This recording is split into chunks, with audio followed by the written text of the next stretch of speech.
నమస్కారం. ఈరోజు మన విశ్లేషణలో ఒక ఆసక్తికరమైన నిజ జీవిత సంఘటనను చూడబోతున్నాం. ఇది పక్కింటి ఆంటీ సావిత్రిగారి కళ్ల ద్వారా మనం చూడబోతున్న ఒక అద్భుతమైన కుటుంబ కథ. కొత్త కోడలు కావ్య, అలాగే కాస్త కఠినంగా ఉండే ఆమె అత్తగారు శాంతమ్మ, వీళ్ల మధ్య జరిగిన కొన్ని సంఘటనలు. కుటుంబ సంబంధాలు ఎలా మారతాయో ఒక పక్కింటి ఆంటీ కోణంలో మనమిప్పుడు వివరంగా అర్థం చేసుకుందాం. Let's start. ఓకే, ఇక అసలు విషయానికొస్తే కావ్య పెళ్లి చేసుకుని కొత్తగా అత్తింటికి రాగానే పక్కింటి సావిత్రిగారు ఒక ముఖ్యమైన విషయాన్ని గమనించారు. ఆ ఇంట్లో మొదట్లోనే ఒక విధమైన టెన్షన్ వాతావరణం కనిపించింది. మా ఇంటి నియమాలు ఖచ్చితంగా పాటించి తీరాలి అంటూ శాంతమ్మగారు చాలా కఠినంగా చెప్పారు. కొంచెం ఆలోచించండి, కొత్తగా వచ్చిన అమ్మాయికి ముందుగా ఏం కావాలి? ప్రేమ కదా. కాని అక్కడ భయం పరిచయం చేయబడింది. ఎంతో వినయంగా మృదువుగా ఉండే కావ్య ఆ కఠినత్వానికి ఎలా స్పందిస్తోందో అనేది నిజంగా చాలా ఆసక్తికరం. ఆ ఇంటి రోజువారీ జీవితాన్ని గమనిస్తే చిన్న చిన్న విషయాలకే ప్రశాంతత లోపించటం సావిత్రిగారికి స్పష్టంగా కనిపించింది. పక్కింటి నుంచి చూస్తున్నప్పుడు ప్రతిరోజూ ఏదో ఒక చిన్న పొరపాటు అతిపెద్ద వివాదంగా మారటం స్టార్ట్ అయింది. ఇది కేవలం ఒక రోజు సమస్య కాదండి, నిరంతరంగా పెరిగే టెన్షన్కి దారితీసింది. ఆ ఇంటి వాతావరణం ఎంత భారంగా మారిందంటే అసలా ఇంట్లో ఏం జరుగుతోందో చుట్టుపక్కల వారికి కూడా ఈజీగా అర్థమయ్యే స్థాయికి చేరుకుంది. ఇది ఇద్దరి మధ్య ఉన్న ఆ వాతావరణాన్ని ఎంత అద్భుతంగా వివరిస్తుందంటే, ఒకవైపు శాంతమ్మగారి కఠినమైన విమర్శలు, కనీసం టీ కూడా సరిగ్గా చేయలేవా అని విసుక్కోవడం, దానికి కావ్య ఎంత సున్నితంగా లోపల బాధను దాచుకుంటూ మళ్ళీ బాగా చేస్తానమ్మా అని సమాధానమిస్తుందో గమనించండి. ఇద్దరి మధ్య ఉన్న ఆ ఇంబ్యాలెన్స్ ఇక్కడ స్పష్టంగా తెలుస్తోంది కదా. కఠినమైన మాటలు ఒకరి మనసుని ఎలా ముక్కలు చేస్తాయో, కావ్య రోజు ఒంటరిగా ఏడవడానికి ఆ మాటలు ఎలా కారణమయ్యాయో ఇది మనకు కళ్లకు కట్టినట్లు చూపిస్తోంది. ఈ నిరంతర గొడవల మధ్యలో పాపం బాగా ఇరుక్కున్నది కుమారుడు రాజు. అమ్మా, కావ్య కూడా మన కుటుంబ సభ్యురాలే అని అతను చెప్పిన మాట ఆ ఇంట్లో ఉన్న తీవ్రమైన మానసిక సంఘర్షణను తెలియజేస్తోంది. కోపం వల్ల ఇల్లు ఎలా పాడవుతోందో, శాంతి లోపిస్తే కుటుంబంలో అందరూ ఎంతలా సఫరవుతారో రాజు పరిస్థితి స్పష్టం చేస్తోంది. ఒకవైపు తనను పెంచిన తల్లి, మరోవైపు తన భార్య, ఇద్దరి మధ్య నలిగిపోతూ ఆ కుటుంబంలో ప్రశాంతత కోసమతను పడిన తపన మనకు క్లియర్గా అర్థమవుతుంది. ఇప్పుడు ఇక్కడ మనం గమనించాల్సిన ఒక ఆసక్తికరమైన పాయింటుంది. మన పట్ల కేవలం కఠినత్వాన్ని, కోపాన్ని మాత్రమే చూపించేవారితో మనం ఎలా ప్రవర్తించాలి? సరిక్కడి ఇదే సమయంలో ఆ ఇంట్లో ఒక అనుకోని సంక్షోభం ఎదురైంది. ఇంట్లో ఎవరూ లేని సమయంలో శాంతమ్మగారికి తీవ్రమైన జ్వరమొచ్చింది. ఆమె చాలా నిస్సహాయ స్థితిలో, కేవలం కోడలు కావ్యతో మాత్రమే ఇంట్లో ఒంటరిగా ఉండిపోవాల్సొచ్చింది. మరి కావ్య ఏం చేసింది? ఇక్కడే ఆరోగ్యకరమైన సంబంధాలను నిర్మించే మొదటి అడుగు మనక్కనిపిస్తుంది. అదే చెదరని సహనం. తన పట్ల ఎంత కఠినంగా ఉన్నా అత్తగారు ఆపదలో ఉన్నప్పుడు కావ్య పగ తీర్చుకోవాలని అస్సలనుకోలేదు.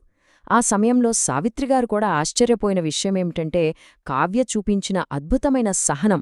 పాత గొడవలను పక్కనపెట్టి ఒక మనిషికి అత్యవసరమైన సహాయం చేయడానికి సిద్ధపడటమే ఈ బంధాన్ని నిలబెట్టే ఫస్ట్ స్టెప్.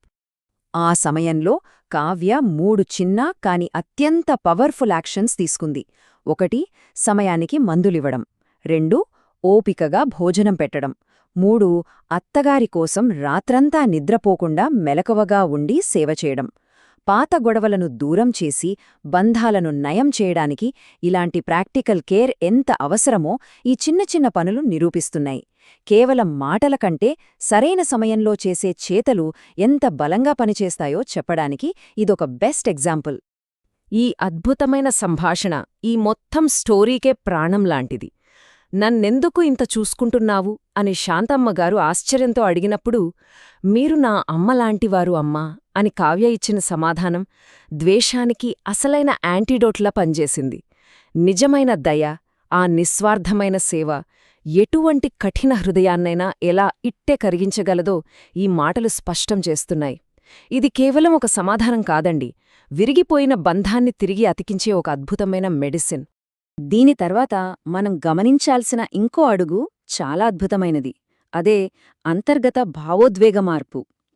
కావ్య చూపించిన నిస్వార్థమైన ప్రేమను పొందిన తర్వాత శాంతమ్మగారిలో ఒక లోతైన మార్పు మొదలైంది. తన గత ప్రవర్తన పట్ల తాను చేసిన చిన్న చిన్న తప్పుల పట్ల ఆమెకు పూర్తిగా రియలైజేషన్ వచ్చింది. కోడలు తన పట్ల చూపించిన ఈ అంతులేని ప్రేమ, శ్రద్ధ ముందు ఆమె మనసులోని ద్వేషం, కోపం పూర్తిగా కరిగిపోయి పశ్చాత్తాపం రావడం మనమిక్కడ చూడవచ్చు. సో ఇక్కడ అసలైన కీలకమైన పాయింటేంటంటే శాంతమ్మగారు కన్నీళ్లతో అడిగిన క్షమాపణ.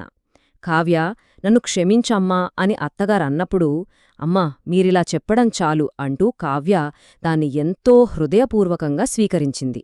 వారి మధ్య ఉన్న కంటికి కనిపించని గోడలు బద్దలైపోయి ఒక బలమైన బంధం ఏర్పడటానికి ఆ 2 మాటలే సరిపోయాయి. ఆ ఒక్క క్షణం ఆ ఇద్దరి మధ్య ఉన్న పెద్ద గ్యాప్ను పూర్తిగా చెరిపేసింది. పక్కింటి సావిత్రిగారు ఈ మార్పును చూసి ఎంతో ఆశ్చర్యపోయారు. ఒకప్పుడు ఎప్పుడూ గొడవలతో, టెన్షన్తో ఉండే ఆ ఇల్లు అమాంతం పూర్తిగా ప్రేమతో నిండిపోయింది. మనిషి మనసు మారితే మొత్తం కుటుంబమే ఎలా అద్భుతంగా ట్రాన్స్ఫార్మ్ అవుతుందో ఈ సంఘటన నిరూపిస్తోంది. ఇది మనందరం నేర్చుకోవాల్సిన ఒక గొప్ప పాఠం. మనస్సులో ప్రేమ ఉంటే వాతావరణం ఎంత ఆనందమయంగా మారుతుందో వారిల్లే ఒక లైవ్ ఎగ్జాంపుల్. ఆ సంఘటన తర్వాత శాంతమ్మగారి ఆలోచనా విధానంలో వచ్చిన అద్భుతమైన మార్పును మనమిక్కడ స్పష్టంగా చూడవచ్చు. ఆమె తన చుట్టుపక్కల వారందరికీ ఒక కొత్త నిర్వచనం చెప్పడం ప్రారంభించారు. అదేంటంటే, కోడలు అంటే పరాయి అమ్మాయి కాదు, మనకు ఇంకో కూతురు అని. ఒక కోడలిని పరాయి వ్యక్తిగా కాకుండా సొంత కుటుంబ సభ్యురాలిగా, ఒక కన్న కూతురుగా చూడాలనే ఒక గొప్ప కల్చరల్ వాల్యూను ఆమె తన ప్రవర్తన ద్వారా అందరికీ చాటి చెప్పారు.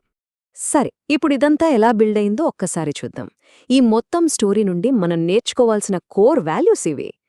కోడలు అంటే ఇంటి కూతురు లాంటిది, అత్త కూడా కన్నతల్లి లాంటిదే. పరుషమైన మాటల కంటే మనం చూపే ప్రేమ ఎంతో గొప్పది. అసలు కుటుంబం అంటేనే ఒకరిని ఒకరు అర్థం చేసుకోవడం. అత్త ప్రేమగా ఉంటే ఇల్లు నిజంగా స్వర్గమవుతుంది. అలాగే కోడలు గౌరవిస్తే ఆ కుటుంబం ఎప్పటికీ నిలుస్తుంది. ద్వేషాన్ని వదిలి ప్రేమనెంచుకోవడమే నిజమైన కుటుంబానికి బలమైన పునాది అని ఈ సూత్రాలు మనకు స్పష్టం చేస్తున్నాయి. చివరగా ఒక మాట ఆలోచిద్దాం. మన స్వంత కుటుంబాలల్లో తలెత్తే వివాదాలను పరిష్కరించుకోవడానికి ఈ స్థాయి అవగాహనను, ప్రేమను మనం ఈరోజు ఎలా అప్లై చేయగలం?